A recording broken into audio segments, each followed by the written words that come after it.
Banbantay turturod lang tati makikita. So we're approaching Dolores Bridge. Ito po yung isa ring bridge na pinakamahaba dito sa Dolores. Yan guys, ang ganda po ng tulay na ito guys. Ito po yung Dolores. Ayan. Medyo mahaba-haba po itong tulay na ito guys. Ang ganda rin po ng kulay ng tulay na to. Blue. Blue, blue, blue, blue. Ayan guys.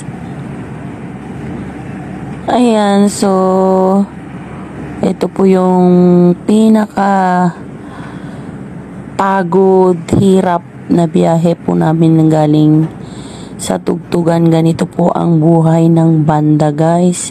Puro puyat, pagod para lang po meron po kami makain pang araw-araw guys. Ayan, so maraming